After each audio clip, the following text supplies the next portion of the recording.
안녕하신가요? 저는 올해로 결혼 4년 차를 맞는 33살 주부입니다. 어릴 때부터 평범 그 자체로 자라왔고, 적당한 성적에 적당한 대학교를 나오는 평범한 성장 과정을 거치며, 회사마저 적당한 회사에 들어가서 비슷한 남자를 만나 현재 결혼 생활을 이어가고 있어요. 제가 이렇게 평범하고 적당하다는 걸 강조하는 이유는 제 여동생에게 있습니다. 집안마저도 평범한 저희 집에 어떻게 이런 여동생이 태어났나 싶을 정도로 제 동생은 많은 축복을 가진 채 태어났어요. 외모도 발군해 성격도 좋고 거기에 성적까지 좋았습니다. 친정 부모님께서 저를 차별하면서 키우시지는 않았지만 아무래도 배우기만 하면 항상 뭐든지 잘 해내는 여동생에 비하면 저는 정말 평범한 사람 그 자체였어요. 그래도 감사한 건 친정 부모님께서는 이런 동생과 평범한 저에게 항상 같은 기회를 주셨다는 겁니다. 제 동생은 그 중에서도 예술 쪽에 특출난 재능을 보여줬고, 대학교에 들어감과 동시에 유럽에 있는 유명한 미대로 유학을 떠나게 되었습니다. 동생의 유학비를 감당할 만큼 집안 형편이 넉넉한 편은 아니었지만, 제 동생의 특출난 재능과 노력 덕분에 장학금을 지원받으며 다닐 수 있었기 때문에 어느 정도의 생활비를 제외하고 그렇게 큰 돈이 들지 않았어요. 학교를 졸업하고 나서도 동생은 계속 유럽에 머물며 직장 생활을 하게 되었고, 저는 한국에서 회사를 다니며 미래를 준비하고 있었어요. 동생이 뭐든지 잘 해내는 모습에 제가 기죽기라도 할까봐 항상 저에게 따뜻한 말을 건네주셨고, 그 덕분에 저도 동생보다 뭐 하나 두각을 나타낸 것 하나 없지만 열등감 느끼지 않고 사이좋게 지낼 수 있었어요. 하지만 남편이 저와 제 동생을 비교하기 시작하면서 조금씩 제 안에 동생에 대한 질투가 자라나게 되었습니다. 결혼 전에는 세상에서 제가 가장 최고라고 제 편만 들어줬던 남편이 변해버리고 만 것이에요. 현재 남편은 제가 회사를 다니고 1년 차가 넘어갔을 때 만났습니다. 평범한 제 인생의 백마탄 왕자님이 나타나 줄 거란 기대는 없었지만 항상 저를 배려해주고 제 자존감을 북돋아주는 이 사람이 참 좋았습니다. 그래서 결혼까지 결심하게 된 것이고요. 평범한 인생을 살아온 저보다 살짝 떨어지는 학력과 회사에 다니던 사람이지만 그런 건 아무래도 좋았어요. 결혼 후에도 그 모습이 하루아침에 변한 게 아니었거든요. 남편이 변하기 시작한 건 코로나로 인해 동생이 유럽에서 더 이상 머물 수 없는 상황이 되고 말았고, 그로 인해 한국으로 귀국하게 되면서 시작되게 되었습니다. 제 결혼식 당시에 동생은 그쪽의 일로 굉장히 바쁜 상황이었기 때문에 참석할 수 없었습니다. 동생은 저에게도 저희 부모님처럼 큰 자랑거리였기 때문에 당시 연애 중이던 남편에게도 수도 없이 자랑을 해왔어요. 동생의 SNS를 보여주며 제 동생이 능력이 있는 것부터 연예인 뺨치게 예쁜 것까지 자랑을 했었습니다. 남편은 동생이 사진빨인 것 같다며 제가 더 예쁘다고 항상 대답을 해줬고, 항상 동생의 뒷모습만을 바라보던 저에게 참 용기를 주던 사람이었어요. 그런데 동생이 귀국 후 남편이 동생을 처음으로 만나게 되면서 남편의 저에 대한 태도가 조금씩 변하기 시작했습니다. 제 동생은 자기가 그리는 그림만큼 참 예쁜 사람이었고, 그동안 사진만 보면서 제가 더 이쁘다 해주던 남편도 동생을 실제로 처음 만난 자리에서만큼은 제가 더 예쁘단 말을 할 수가 없었을 거예요. 그걸로 기분이 나쁘다거나 하지 않았습니다. 말씀드렸다시피 동생은 저한테도 그만큼 큰 의미였으니까요. 남편이 아무 말만 하지 않았어도 아무 일도 없었을 텐데, 남편은 동생을 처음 만나고 돌아오는 길에 제 동생에 대한 외모 칭찬을 입이 마르지 않도록 하기 시작한 거예요. 자기 동생 진짜 예쁘다. 공부 안 했어도 연예인을 해도 됐겠는데? 라던지 그동안 사진으로만 보고 실물을 처음 보는데 정말 실물을 영접했다고 해도 될 만큼 예쁘더라 하면서 제 동생에 대한 첫인상의 감격이라도 한 듯이 말을 했어요. 그때만 해도 저도 동생을 참 아끼고 자랑스러워하던 언니였으니 남편의 이런 반응에 거부감이 들거나 기분이 나쁜 적은 한 번도 없습니다. 오히려 제 가족, 제 동생을 정말 거짓 하나 느껴지지 않게 진심을 다해 칭찬해주고 있으니 기분이 좋기까지 했어요. 내가 말하지 않았냐, 동생은 내 자랑거리나 마찬가지다 몇 번을 반복하며 남편의 말에 맞장구도 쳐주고 있었습니다. 그런데 남편은 거기서 끝나지 않고 처음에는 저와 제 동생의 외모를 가지고 비교를 하기 시작했어요. 모처럼의 주말이었지만 남편은 본인의 실수로 인해 생긴 회사 일 때문에 혼자서 쉬는 날에 출근을 해야 했고, 그래서 저는 그날 밀린 청소며 집안일 좀 해놓을 계획으로 집에 있었습니다. 이유야 어떻게 되었든 간에 주말에도 그렇게 출근해야 하는 남편을 위해 남편이 좋아하는 음식도 준비해가며 퇴근하는 남편을 기다리고 있었어요. 회사에서 안 좋은 일이 있던 건지 남편은 기분이 엄청 나빠져가지고는 퇴근을 했습니다. 음식 준비를 하다 말고 퇴근한 남편을 맞이했는데 저를 보자마자 다짜고짜 저한테 화풀이를 시작하더라고요. 그날 집에서 밀린 집안이라는데 신경을 쓴 나머지 아침부터 대충 씻고 하루 종일 정신이 없었거든요. 그런 제 모습을 보고 너는 하루 종일 씻지도 않았냐. 여자가 꾸미고 있을 줄도 알아야지 아무리 집에만 있었다고 해도 모양 빠지게 그게 뭐냐면서 제 모습을 보고 그걸 걸고 넘어지기 시작했어요. 급기야 제 동생을 들먹이기 시작하면서 네 동생은 집에서 이러고 있어도 예쁘겠지? 하면서 저 말고 제 동생이랑 결혼을 했었어야 한다고 어이가 없는 말을 하더라고요. 고생 많이 했다고 맛있는 거 해주려고 불 앞에서 땀을 뻘뻘 흘리던 제가 다 바보 같다는 생각이 들더라고요. 저도 열이 확 받아서 내 동생이 미쳤다고 너 같은 놈을 만나겠냐고, 나랑 결혼을 안 했어도 그럴 일은 절대 없을 테니 아직도 잠이 덜 깼으면 빨리 꿈 깨라고 한마디 해줬습니다. 남편은 딱히 제 말에 반박도 못하고 열만 잔뜩 올라서는 문을 부서져라 닫아버리고 방에 들어가 나오지도 않더군요. 다음날 아침에 남편이 제게 사과를 하긴 했어요. 자기 실수로 회사에 출근하게 된 건데 회사에 나가서도 일이 해결될 것 같지는 않고 회사에 있는 내내 직장 상사들한테 전화로 욕을 엄청나게 먹었다고, 그래서 너무 화가 나고 짜증이 난 상태였는데 자기 감정 컨트롤 못하고 저한테 풀었다고 정말 미안하다고 하면서요. 남편한테는 아무리 짜증나고 열받는 일이 있어도 동생 이야기까지 끄집어내면서 저한테 화풀이하는 일은 없도록 해달라고 못을 박았습니다. 가끔씩 자기 뜻대로 풀리지 않는 일이 있으면 저렇게 주변 탓을 하고는 했는데 그동안에는 어찌저찌 넘어가졌다지만 지가 잘못한 걸 가지고 저한테 화풀이하는 것도 어이가 없었고 본전도 못 찾을 억지 부리면서 화풀이 해봐야 저는 그런 거 받아주는 사람 아니니까 알아서 잘 하라고 했어요. 아무튼 그 뒤로 남편이 의식하고 조심하기 시작한 건지 아니면 제 동생과 저를 비교할 게 없었는지 딱히 저와 동생을 비교하면서 성질을 부린 적은 없었습니다. 그리고 작년 여름에서 가을로 넘어가는 시점에 제 동생이 유럽에서 같은 학교를 다니던 사람과 결혼을 하게 되었어요. 동생의 남편은 이름만 들어도 다 알만한 그런 재벌 기업 정도까지는 아니지만 그래도 국내에서 입지가 굳건한 기업 집안 출신으로 부모님도 꽤나 규모 있는 회사를 운영하고 있는 좋은 집안 사람들이었습니다.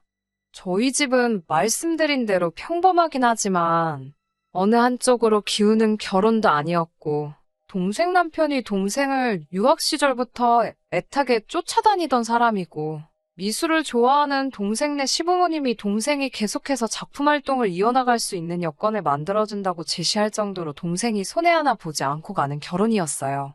아무튼 결혼식을 앞두고 동생네 부부 저희 부부가 식사 자리를 가졌는데 그동안 잠잠했던 남편이 또 당시 동생의 결혼 상대였던 남편을 앞에 두고 쓸데없는 너스레를 떨기 시작하는 거 아니겠어요. 동생의 남편 될 사람에게 모두 전생의 나라를 구하신 것 아니냐. 자기한테도 기회가 있었으면 제 여동생에게 대시했을 거다. 그런데 자기는 이미 결혼을 했으니 제 동생을 그쪽에 양보하겠다 하는 재미 하나도 없는 농담을 해가면서 말을 하더라고요. 아무리 남자 쪽이 매달려서 한 결혼이지만 무례한 남편의 행동에 기분이 상했을 텐데 참 매너 있게 상황을 대처하더라고요. 제 동생도 속으로는 기분이 나빴을 테지만 아무래도 제 남편이니 내색하지 않고 별 사건 사고 없이 그날 식사 자리는 마무리되었어요. 오히려 제가 집에 돌아오는 길에 사람 쪽팔리게 제발 어디 가서 그러지 좀 말라고, 그런 행동이 가당키나 하냐고 남편을 타일렀습니다. 남편은 별로 신경이라도 쓰지 않는 듯 계속해서 동생이 아깝다 뭐 이런 말이나 하고 있었어요. 왜 저러는가 싶을 정도로 까불거리니까 정말 속으로 한 대 때려주고 싶었습니다. 언젠가는 이런 일도 있었어요. 동생이 결혼하면서 더 이상 입지 않게 된 옷이 있는데 제가 가서 몇 벌 얻어왔습니다. 제가 그 옷을 입고 있었는데 남편이 그러나 저를 보고는 너한테는 하나도 안 어울린다는 말을 하더라고요. 옷이 날개가 아니라 그동안 옷이 처제덕을 보고 있었네 하면서 한마디 툭 던지고 가는데 기분이 참 나빴습니다. 그런데 그것보다도 남편은 동생 귀국 후에도 제 동생과 만난 게 결혼식 때와 그날 식사 자리 말고는 단 한 번도 없었는데 대번에 그 옷들이 제 동생이 입던 옷이란 걸 알고 있다는 게 조금 이상했습니다. 속으로 혹시 동생이 제 남편과?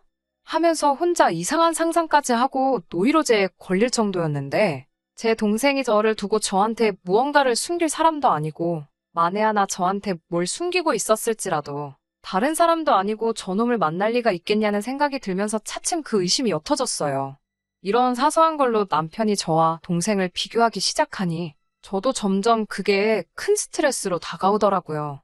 네 동생은 어떻다 저떻다 너는 왜 그러냐 이런 말들이 정말 제 심기를 크게 건드리고 있는 가운데 남편이 이번에도 또 동생이 올려놓은 사진 한 개를 보고 저한테 오더니 제 속을 긁기 시작했습니다. 저보고 너는 네 동생 하는 거 보고 좀 배워야겠다고 잔소리를 시작하더라고요.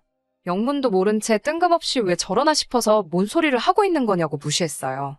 그랬더니 계속 제 주변을 오가면서 동생의 얼굴만 더 이쁜 게 아니라 마음 씀씀이도 훨씬 이쁜 것 같네 하면서 애써 무시하고 있는 제 속을 뒤집어 놓더라고요. 이것 좀 보라면서 남편이 자기 핸드폰을 들이밀더라고요. 제 여동생의 SNS 페이지였습니다.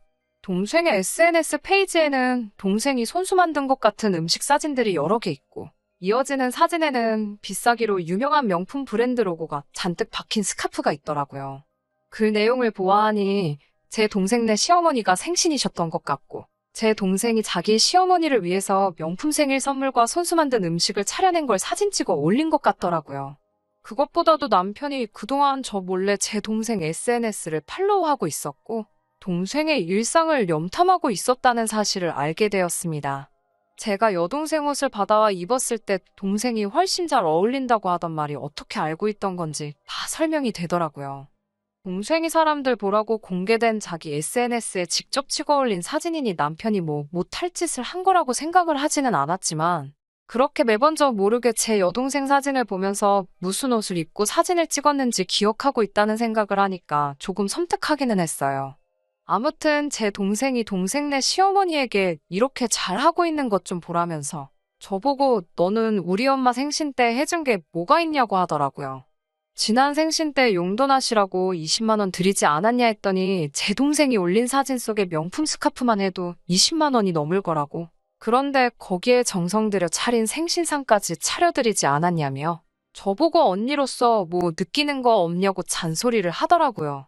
대충 무시해주면 적당한 선에서 끝낼 줄을 알아야지.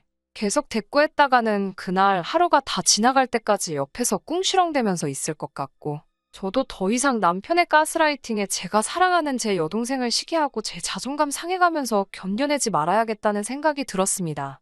그래서 저도 듣고만 있다가 한마디 했어요. 내 동생 보고 배우라는 말 하기 전에 너부터 니네 제부가 처가에 어떻게 하는지 좀 보라고요. 동생 남편이 결혼하면서 친정아버지 차를 외제차로 한 대 뽑아줬는데 그 차가 얼마 전에 출고가 돼서 그 차를 받으셨거든요. 아버지께서 엄청 좋아하셨지만 어디 자랑도 못 하셨어요. 제 남편이 알면 기죽지 않겠냐 하시면서 밖에서 저희 만나실 때도 일부러 택시 타고 나오시고 아무튼 눈치 아닌 눈치를 보던 상황이셨어요. 그런데 남편이 이렇게 나오니 저도 더 이상 숨겨야 할 이유도 모르겠고 남편도 남과 비교당하는 게 얼마나 기분 더러운 일인지 한번 느껴봐야 한다는 생각이 들어서 그냥 말해버렸습니다. 아까까지 제 동생이 차려놓은 생신상 사진 들고 큰 소리 떵떵 치면서 까불던 남편이 외제차 이야기가 나오자마자 당황해서는 아무 말도 없다가 그 자식이야 집에 돈이 많으니까 부모 돈 가지고 떵떵거리고 있는 거 아니냐고 자기도 돈만 있으면 외제차가 아니라 외제차 공장을 사들였을 거라고 자기는 지금 경제력을 말하는 게 아니고 시간과 정성이 들어간 생신상을 말하는 거라고 하더라고요.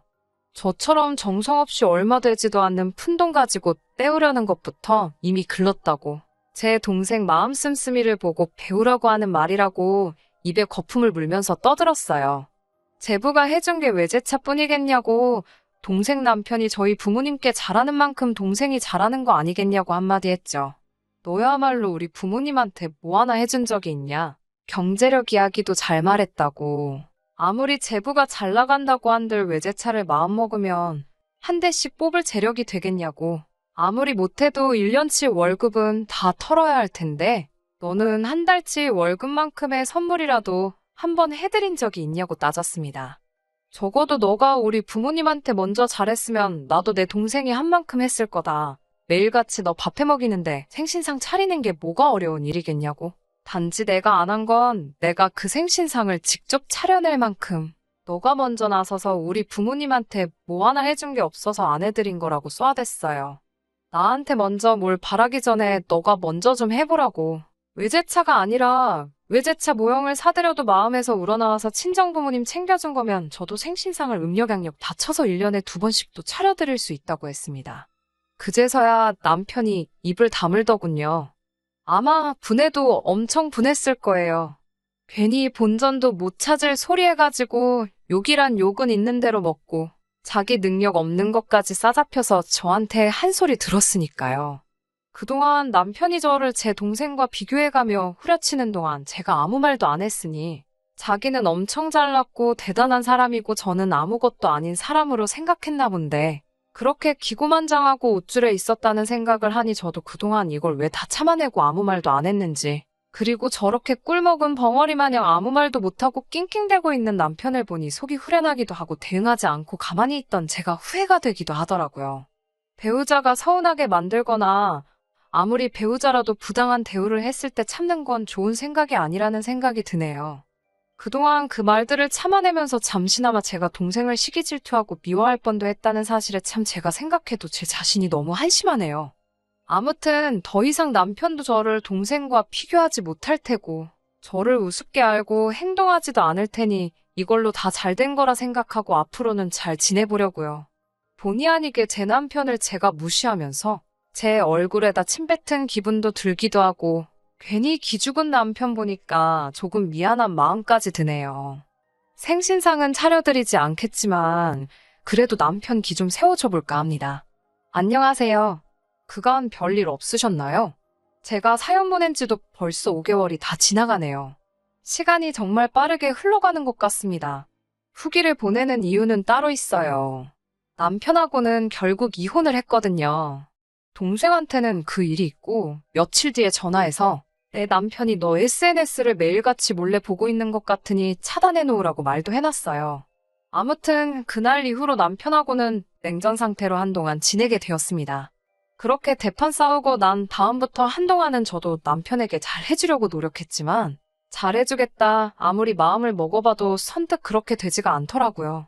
남편도 이제 더 이상 제 동생 SNS를 염탐할 수도 없게 되었고 제정신이라면 제 동생이 또 동생 시부모님께 뭔가를 해드렸다고 한들 더 이상 저한테 그걸 빌미로 아무 말도 할 수 없었을 테죠.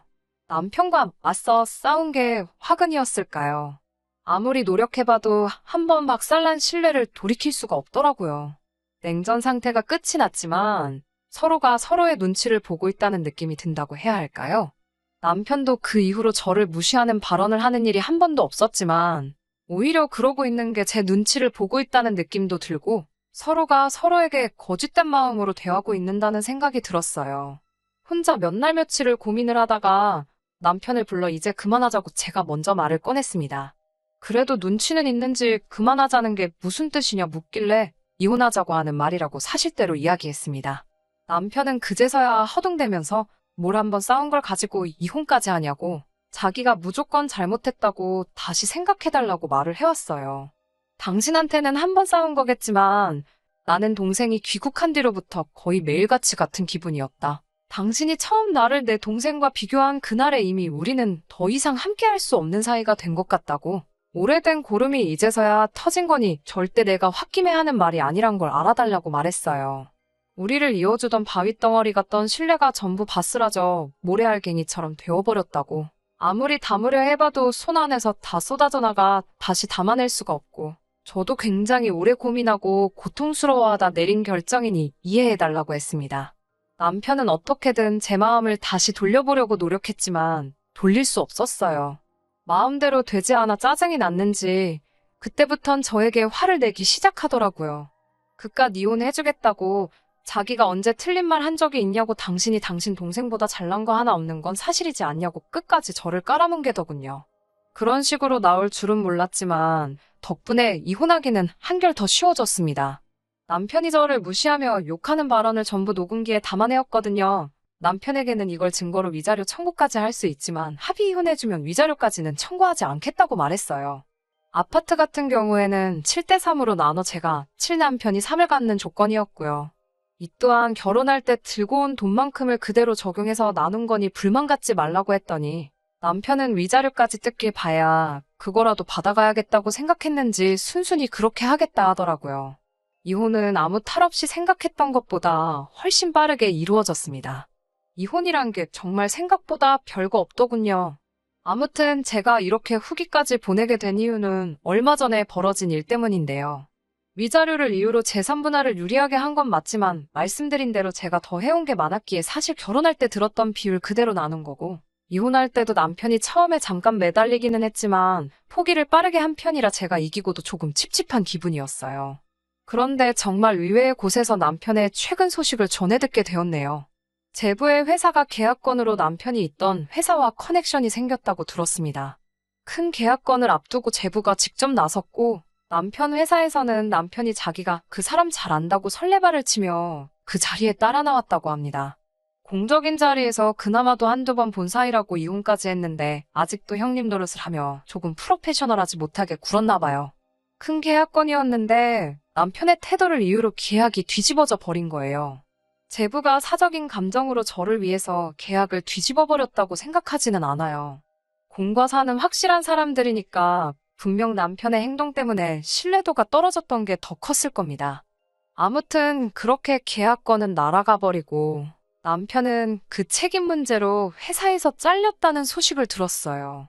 남편이 몸담고 있던 업계가 좁은 바닥이라 실무 중에 태도 문제로 회사에서 잘렸다는 소문이 돌면 다시 취직하기도 힘들 거라는 말을 들었네요. 조금 안 됐기도 합니다.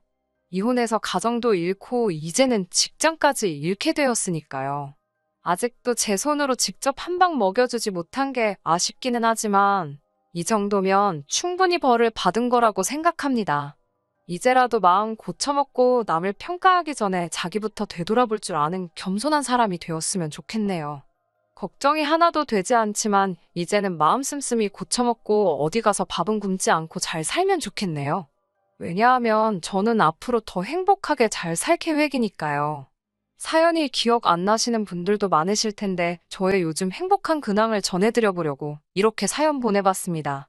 기억해주시는 분들께 모두 감사드려요. 저는 이만 글 줄이도록 하겠습니다. 끝까지 들어주셔서 감사합니다. 오늘의 사연은 여기까지입니다. 구독과 좋아요, 알람 설정 부탁드리고 더 좋은 사연으로 다시 찾아뵙겠습니다. 감사합니다.